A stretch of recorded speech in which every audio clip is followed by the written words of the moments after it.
Buenos días, queridos hermanos. Dios los bendiga.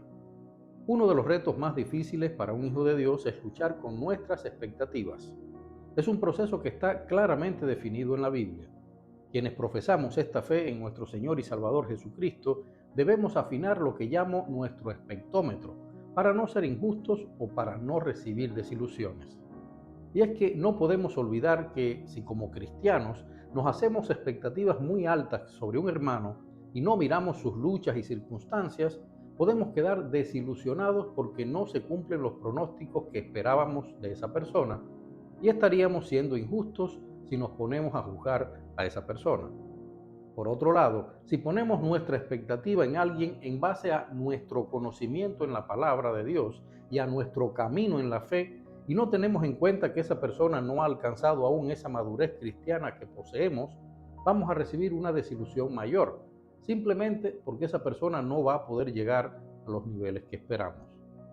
¿Por qué es importante no perder de vista este detalle?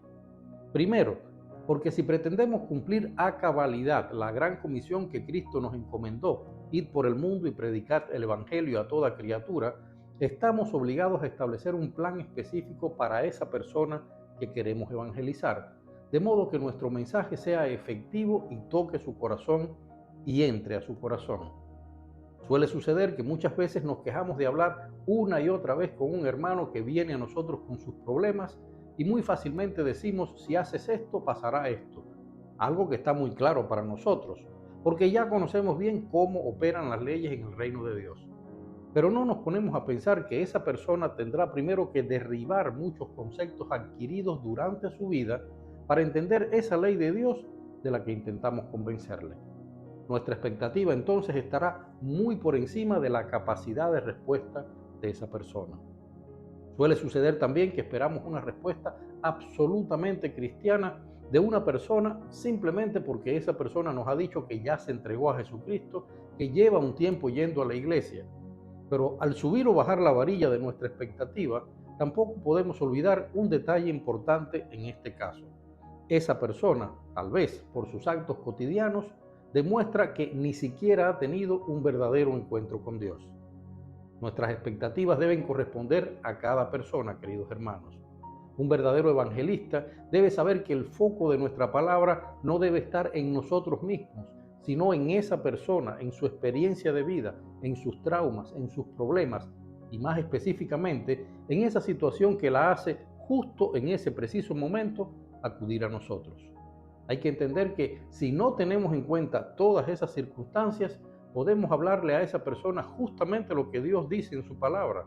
Podemos estar convencidos de que si hace lo que decimos, saldrá de ese problema o situación, pero si la persona no está preparada para decodificar, es decir, para entender ese mensaje, la palabra de Dios, aunque nunca regresará vacía, demorará en hacer efecto. O tal vez nunca logre nada, no por culpa de la palabra, sino porque nosotros no elegimos el momento adecuado, la palabra adecuada. En Mateo 7, en el pasaje destinado a los falsos profetas y a cómo reconocerlos, Jesucristo nos da un consejo que debemos aplicar al análisis de los hermanos a los que queremos evangelizar. Si queremos, por supuesto, no sufrir desilusiones, porque nos hacemos muy altas expectativas sobre lo que podemos esperar de esos hermanos. En Mateo 7, versículos del 16 al 20, leemos esto: por sus frutos los conoceréis. ¿Acaso se recogen uvas de los espinos o higos de los abrojos? Así, todo buen árbol da buenos frutos, pero el árbol malo da frutos malos. No puede el buen árbol dar malos frutos, ni el árbol malo dar frutos buenos. Como dije, es un consejo para identificar a falsos profetas. Pero intente aplicar ese método de análisis a ese hermano que va a evangelizar y descubriremos que nuestras expectativas se harán más moderadas, más acordes a las circunstancias de ese hermano. Hay dos claves importantes en este consejo de nuestro Señor Jesucristo. La primera, que no podemos esperar una fruta de una mata que no da frutas. Y ese es un mensaje muy obvio, casi terrenal. Pero la segunda clave es aún más efectiva, porque nos incita a no hacer las cosas por la libre, a lo loco.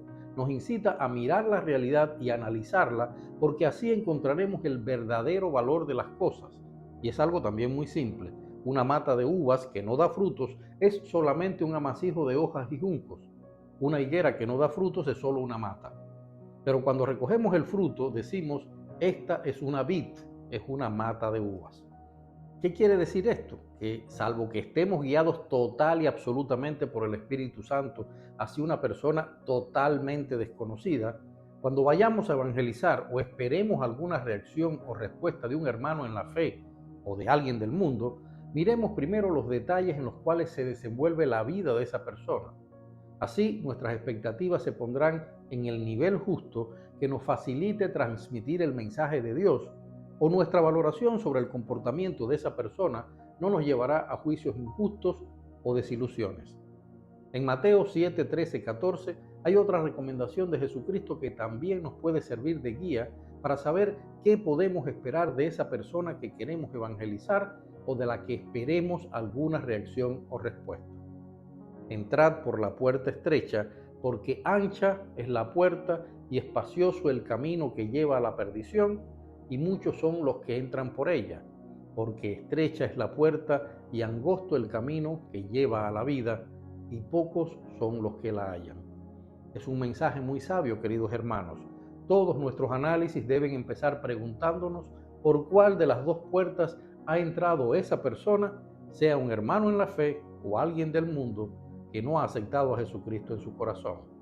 Por la puerta ancha que conduce a la perdición o por la puerta estrecha, angosta y difícil, que conduce a la salvación. Dios los bendiga.